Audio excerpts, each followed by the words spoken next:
በምድር ላይ የማይታመን ነገር ተከስቷል። ለዘመናት ስንጠብቀው የነበረው በሳይንስ ልብ ወለድ ፊልሞች ላይ ብቻ የምናየው እውነታ አሁን በዓይናችን ፊት ቆሟል።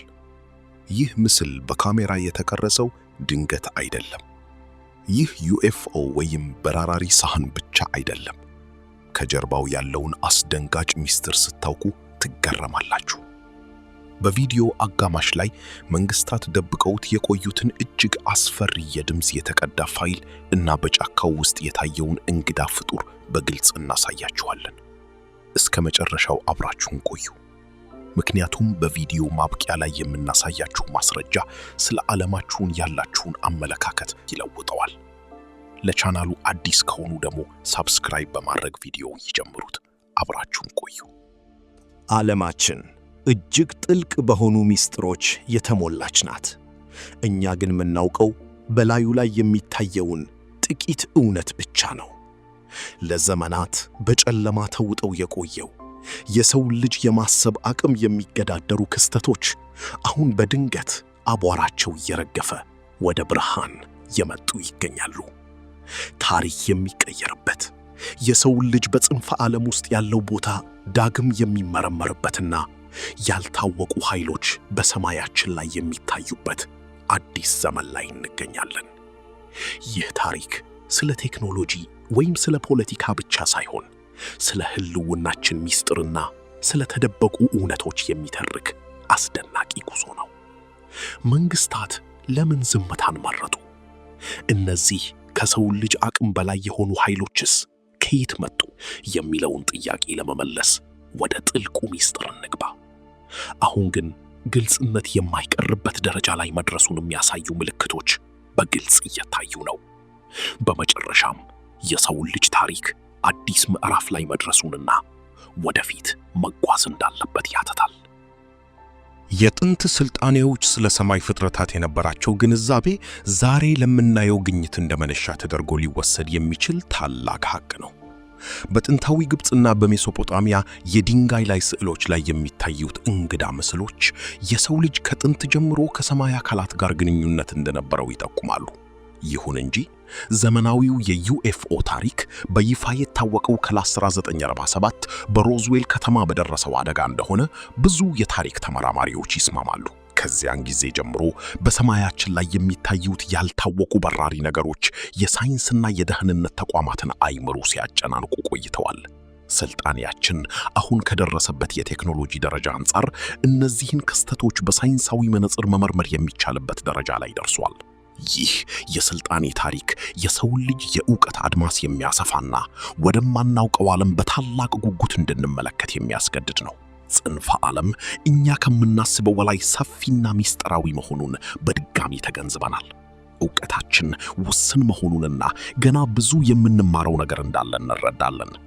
ይህ ሁሉ አስደንጋጭ እውነት ለምን ለ75 ዓመታት ተቆልፎበት እንደቆየ መጠየቅ ግድ የሚል ጉዳይ ነው። መንግስታት ይህንን መረጃ ለመደበቅ የመረጡት እውነቱ ቢወጣ ሊፈጠር የሚችለውን ማህበራዊና ሃይማኖታዊ ቀውስ በመስጋት እንደሆነ ይታመናል።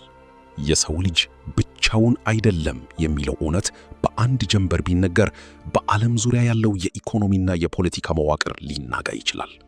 በተጨማሪም አሜሪካና ሌሎች ሀያላን ሀገራት ይህንን ቴክኖሎጂ ቀድመው አግኝተው ለጦር መሳሪያነት ለመጠቀም ሲሉ ምስጢራዊነቱን መርጠዋል። መረጃ ሰጪዎችና የዓይን እማኞች እውነቱን እንዳይናገሩ በተለያዩ መንገዶች ጫና ሲደረግባቸውና ስማቸው ሲጠፋ መቆየቱ የታወቀ ሐቅ ነው። አሁን ግን መጋረጃው እየተቀደደና የመረጃው ጎርፍ እየፈሰሰ በመሆኑ ለብዙ ዘመናት የታፈነው እውነት መደበቅ የማይቻልበት ደረጃ ላይ ደርሷል። እነዚህ በራሪ ነገሮች ካለን ቴክኖሎጂ በላይ መሆናቸው ብቻ ሳይሆን በሚስጥር መጠናቸውም ትልቅ አደጋን አዝሎ የመጣ ክስተት ነው። የአሜሪካ የጦር ሰፈርና የኒውክሌር ጣቢያዎች አቅራቢያ እነዚህ ነገሮች ደጋግሞ የታዩ ሲሆን ይህም የሀገሪቱን የደህንነት አጥር ሰብሯል። ይህ ሁኔታ የሀገሪቱን የአየር ክልል መከላከያ አቅም ጥያቄ ውስጥ የሚጥልና ታላላቅ ጄኔራሎችን እንቅልፍ የነሳ ትልቅ ስጋት ነው። አደጋው የሚመጣው ከፍጥረታቱ ብቻ ሳይሆን ይህንን ቴክኖሎጂ ቀድሞ በእጁ ያስገባ ሀገር በዓለም ላይ የሚኖረው የበላይነትም ጭምር ነው። በድንገት የአየር ክልላችንን ሰብረው የሚገቡት እነዚህ ነገሮች የበረራ ደህንነትንና የሀገርን ሉዓላዊነት ጥያቄ ውስጥ የሚጥሉ አደገኛ ክስተቶች ናቸው። የሰው ልጅ የማያውቀውን ኃይል መጋፈጥ ያለበት መሆኑ ለወደፊቱ ህልውናችን ትልቅ ስጋትና ከፍተኛ ጥንቃቄ የሚያስፈልገው አዲስ ፈተና ነው። ይህ አደጋ ዓለም አቀፍ ትብብርን የሚጠይቅና የሰው ልጅን የጋራ ደህንነት አደጋ ላይ የሚጥል ታላቅ ክስተት ነው። የቀድሞው መኮንን ዴቪድ ግሩሽ በኮንግረስ ፊት ቀርቦ የሰጠው ምስክርነት ደግሞ የታሪኩን አሳማኝነት ወደ ሌላ ደረጃ ያሸጋገረው ታላቅ ክስተት ነው። ግሩሽ መንግስት የሰው ያልሆኑ የቴክኖሎጂ ውጤቶችንና የአካላት ቅሪቶችን በምስጢር ደብቆ እንደሚገኝ በድፍረት ለዓለም ተናግረዋል። ይህ ምስክርነት በአየር ላይ ከሚታዩ ምስሎች አልፎ መንግስት በእጁ የያዛቸው ተጨባጭ ቁሳቁሶች መኖራቸውን የሚያረጋግጥ ትልቅ መረጃ ነው። የናሳ ሳይንቲስቶችም ቢሆኑ እነዚህ ክስተቶች በቀላሉ የሚታዩ ሳይሆኑ ጥልቅ ምርመራ የሚያስፈልጋቸው ምስጢሮች መሆናቸውን አምነዋል። በአሁኑ ሰዓት በዓለም ዙሪያ ያሉ የምርምር ተቋማትና የጠፈር አጥኚዎች እውነቱን ለማግኘት ከፍተኛ ግብግብ ውስጥ ገብተው ይገኛሉ። ይህ ጥናት የሰው ልጅ ወደፊት ለሚያደርገው የጠፈር ጉዞና ከሌሎች ፍጥረታት ጋር ለሚኖረው ግንኙነት እንደ መሰረት የሚቆጠር ነው። እውነቱ መደበቅ የማይቻልበት ደረጃ ላይ መድረሱን የሚያሳይ የትግል ምዕራፍ ሆኖ ቀርቧል። በዚህ የጥልቅ ምርመራ ጉዞ ውስጥ አሜሪካ በእጇ ይገኛሉ ስለተባሉ አስገራሚ የቴክኖሎጂ ውጤቶች ዝርዝር ሁኔታ እናያለን። እነዚህ በራሪ ነገሮች የሚንቀሳቀሱበት መንገድ አሁን ያለውን የሰው ልጅ የፊዚክስ ሕግ በሙሉ የሚጻረርና እጅግ የሚገርም ነው።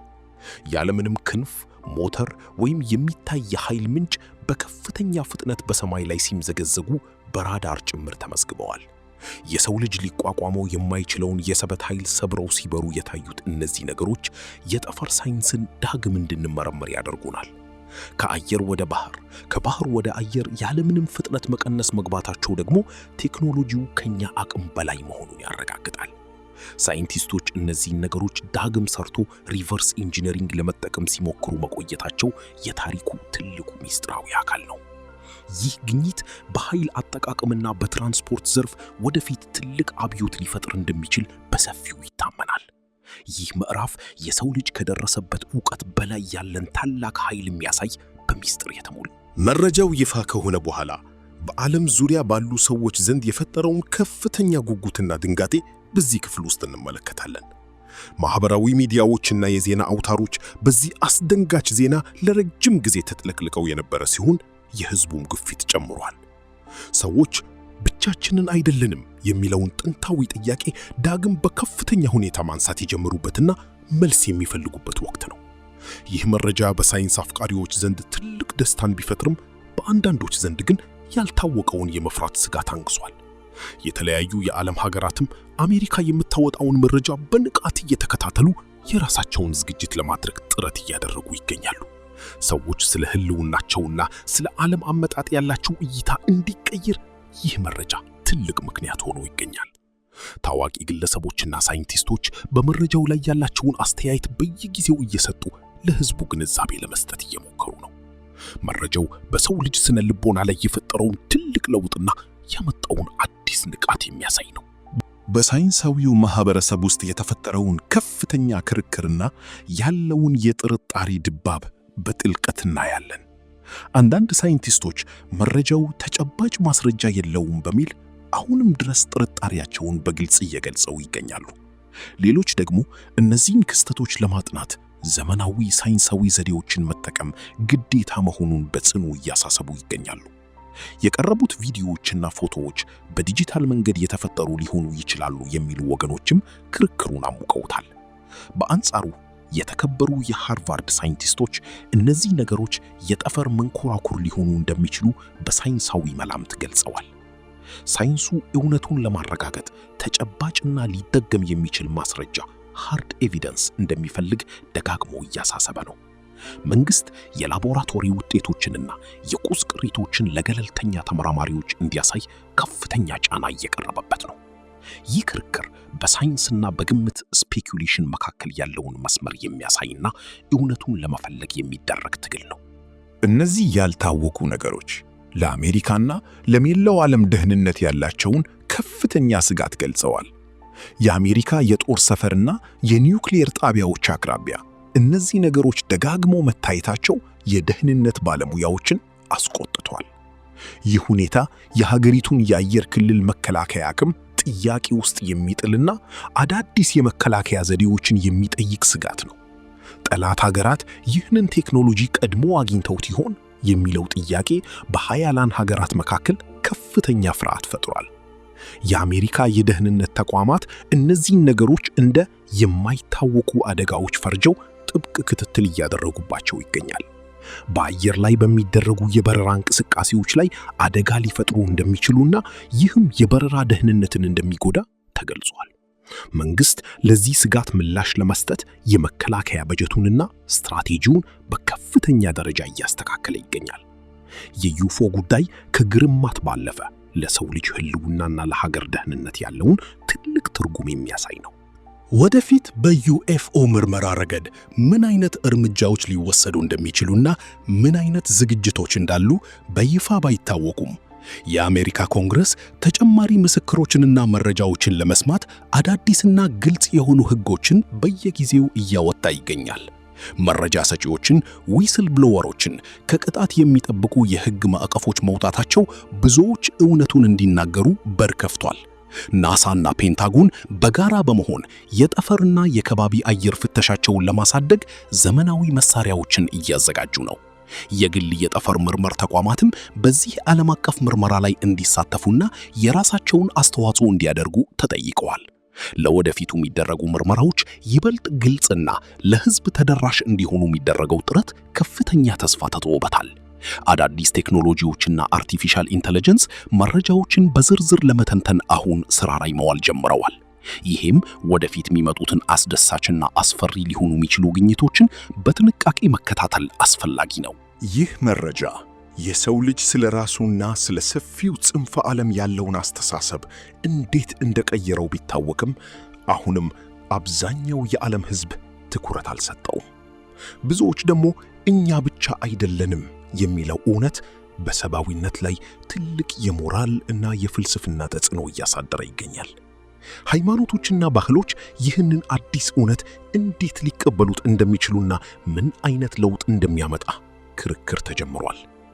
የሰው ልጅ ቴክኖሎጂ ከሌሎች ፍጥረታት አንጻር ምን ያህል ወደ ኋላ እንደቀረ ለመገንዘብ ይህ መረጃ ትልቅ አጋጣሚ ሆኗል። ይህ ግኝት በማካከላችን ያሉትን ትናንሽ ግጭቶች ትተን እንደ አንድ የሰው ዘር እንድናስብና እንድንተባበር ያደርገናል። ጽንፈ ዓለም እኛ ከምናስበው በላይ ሰፊ እና ምስጢራዊ መሆኑን በድጋሚ ተገንዝበን ዕውቀታችንን ለማሳደግ እንጥራለን። የሰው ልጅ ለታላቅ የንቃት ደረጃና ለጠፈር ጉዞ ራሱን ማዘጋጀት እንዳለበት መረጃ እየወጣ ነው። ይህ አዲስ ግንዛቤ ለወደፊቱ ትውልድ ትልቅ የቤት ሥራና አዲስ አቅጣጫ የሚቀይስ መሆኑ እየተነገረ ነው። ይህ የታሪክ ጉዞ የሚያሳየን የሰው ልጅ ገና ብዙ የሚቀረውና ያልተገለጠለት እውነት በደጃፉ ላይ መቆሙን ነው። እውነቱ ምንም ይሁን ምን አሁን ግን መደበቅ የማይቻልበትና ዓለም በአዲስ ዓይን የምትታይበት ታሪካዊ ወቅት ላይ ደርሰናል። እነዚህ የዩፎ ታሪኮች ተረት መሆናቸው ቀርቶ የዕለት ተዕለት ዜናዎቻችንና የሳይንስ ምርምራችን ዋና አካል እየሆኑ መጥተዋል። ወደፊት የሚወጡት መረጃዎች ምን ያህል አስደንጋጭ ሊሆኑ እንደሚችሉ መገመት ባይቻልም ፍለጋው ግን መቼም እንደማይቆም ግልጽ ነው። እኛም እንደ አንድ ዘር ሆነን ይህንን ታላቅ ምስጢር ለመጋፈጥና እውነቱን ለመቀበል ራሳችንን በንቃት ማዘጋጀት ይኖርብናል። ምክንያቱም እውነቱ ከኛ በላይ ቢሆንም እሱን የማወቅ ጉጉት ግን በደማችን ውስጥ ያለ የሰው ልጅ ተፈጥሯዊ ባህሪ ነውና እውነቱ ምንድን ነው የሚለው ጥያቄ አሁንም የዓለምን ሕዝብ አይምሮ እየከነከነ ለዘላለም ይኖራል። ውድ ተመልካቾቻችን ለዛሬ በአሜሪካ ስለወጣው የዩፎ መረጃ በአጭሩ ይህን ይመስላል። እንደዚህ ያሉ መረጃዎችና እውነተኛ ታሪኮች ወዲያውኑ እንዲደርሳችሁ ቻናሉን ሰብስክራይብ ያርጉ። ለሌሎች ሰዎች ተደራሽ እንዲሆን ደግሞ ሼር በማድረግ ላይክና ኮሜንት በመጻፍ ቤተሰብ ይሁኑ።